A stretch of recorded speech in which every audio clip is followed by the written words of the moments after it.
Welcome back dito sa channel natin. Andito tayo sa one of the cleanest city dito sa Metro Manila, ang Marikina.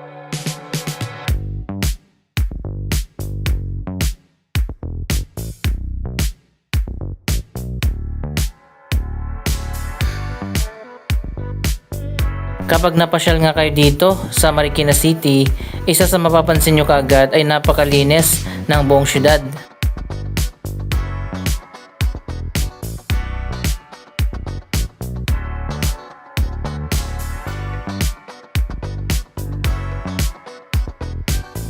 Papansin mo na kaagad ang kaibahan, lalo na kung galing ka sa iba pang mga syudad sa Metro Manila na marami ang basura katulad ng Maynila, Pasay, Caloocan, Taguig.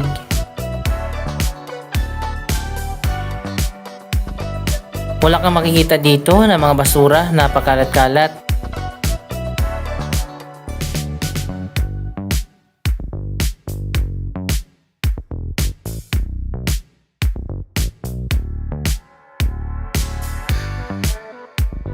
Dito sa bayan makikita natin ang Marikina Sports Complex na kamakailan lang ay pinagdausan nga ng palarong pambansa. Kung hindi ako nagkakamali, last year. Anyway, kaya pala tayo pumunta dito, di ba nung nakaraan, sunod-sunod yung mga pag-ulan. Isa sa malaking pagbabago, hindi masyadong binaha ang Marikina City. Anong nangyari at anong ginawa nila kung bakit hindi na masyadong binaha ang kanilang syudad?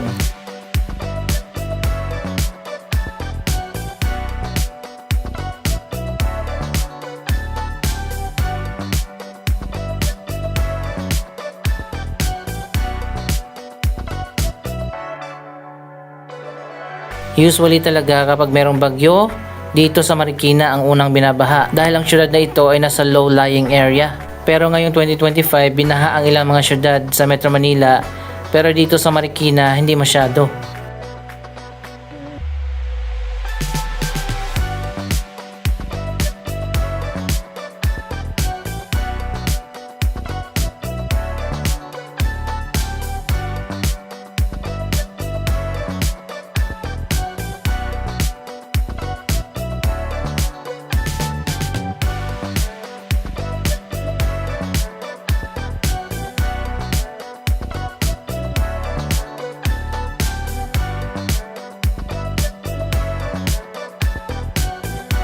Andito tayo sa harap ng City Hall.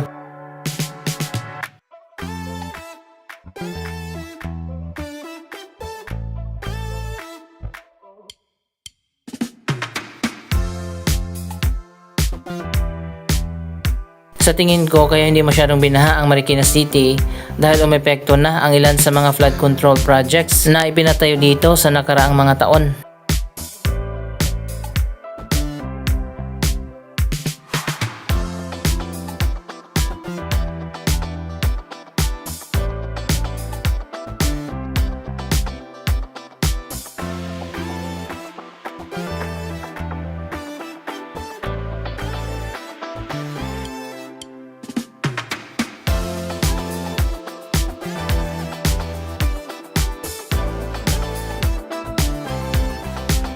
Malinis, maaliwala sa mga kalsada dito at wala kang makikita ng mga basurahan na punong-puno na ng mga basura. Ang kanilang public market ay maayos din at malinis.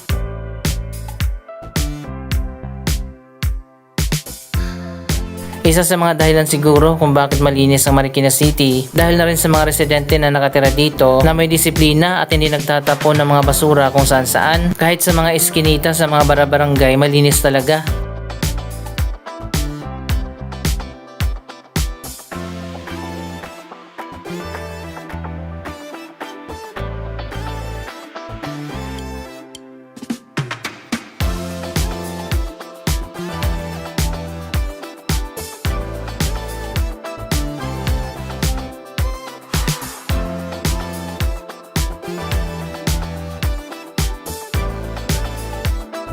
Anyway, puntahan natin ang ilan sa mga flood control projects na ginagawa ngayon, lalong-lalo na doon sa may Marikina River.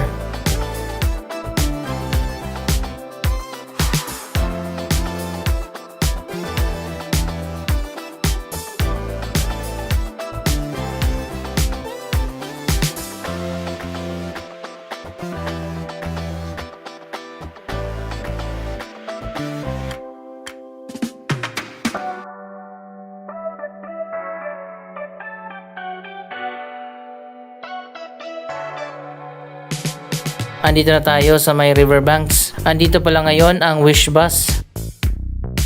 Lagi kong natsyempohan itong Wish Bus sa iba't ibang mga lugar, pero kadalasan hindi ko na sinasama sa vlog.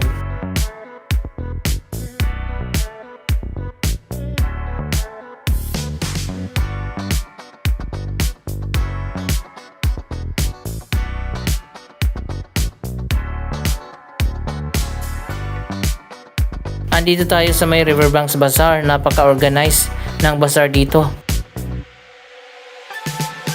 Yan, maayos yung mga vendors at dito naman sa kabila yung food market.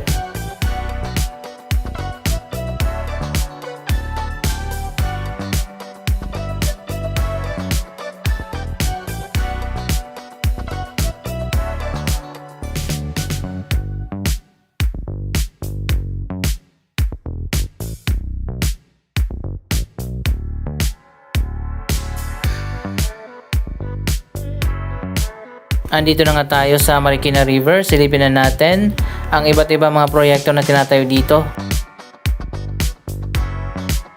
Maulan na naman ang panahon natin sa ngayon. So ayun guys, ito yung flood wall sa gilid ng ilog.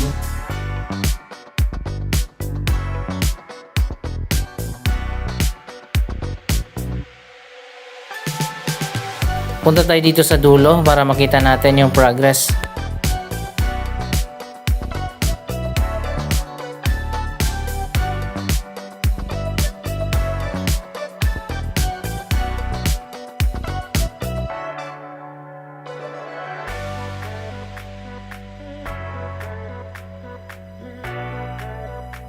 Dito dati yung theme park na ngayon ay wala na. Babalik na ulit yun bago pa magpasko.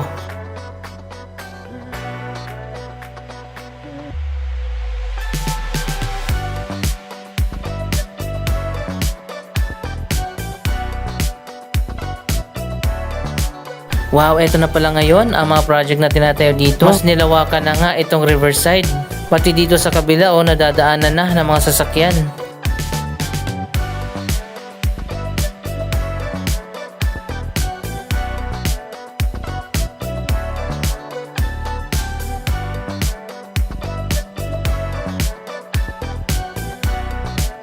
So ayan guys, ongoing pa ang iba't ibang mga projects dito sa Marikina River.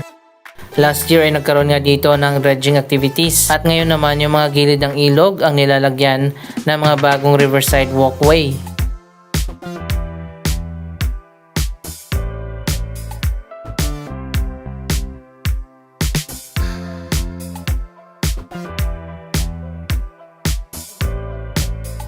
Kapag natapos na siguro ang mga proyektong ito, pwede nang mamasyal dito sa gilid ng ilog.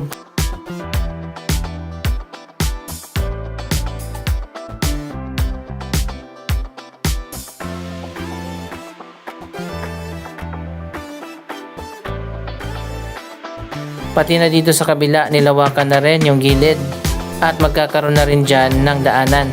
Hanggang dito na pala yung pinakadulo ng flood wall na ginagawa pa sa ngayon.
Mas maganda kung meron ng alternative na daanan, parang service road dito sa gilid ng ilog.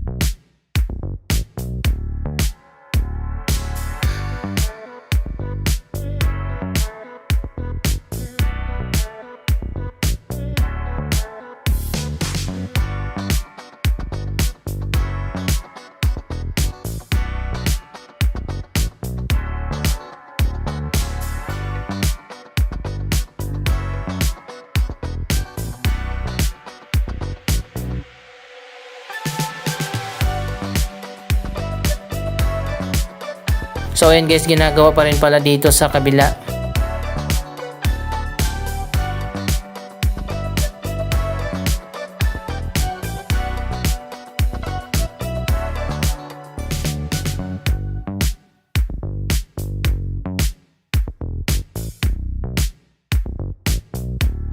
So ayan, makikita natin dito malawak na talaga yung riverside area.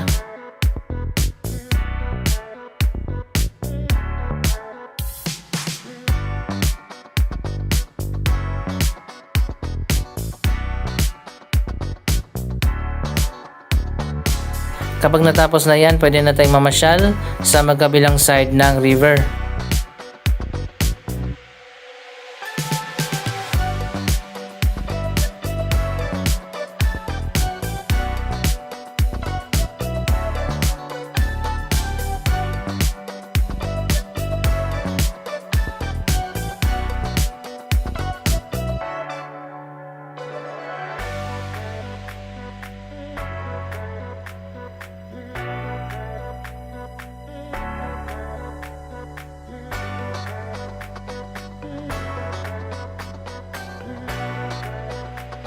Dito naman sa kabila, hindi na nilagyan ng mataas na wall.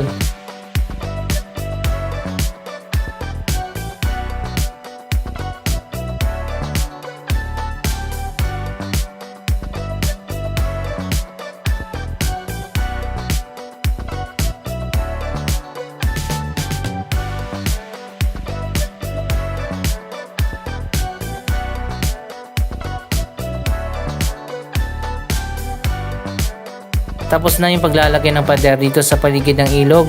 Ang ginagawa na lang dito sa ngayon, yung bagong daanan.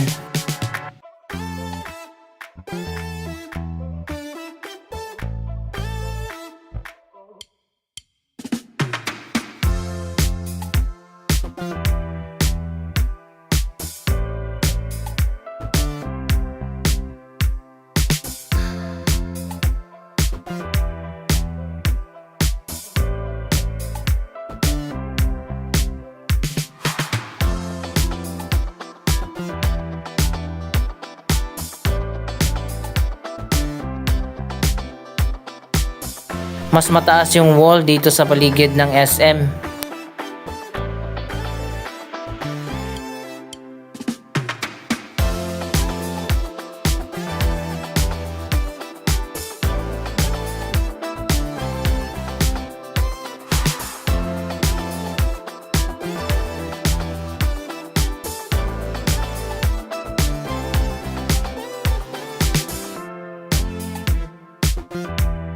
So ayun guys, napakataas ng wall na yan. Ayan, tingnan nyo yung mga tao.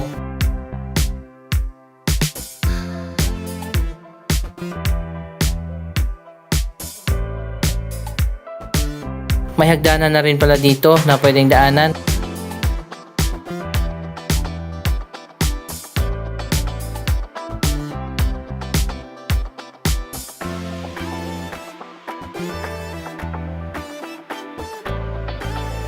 Patuloy ang progress ng iba't ibang mga flood control projects dito sa Marikina City na ngayon ay unti-unti na nagkakaroon ng epekto laban sa mga pagbaha dito sa syudad.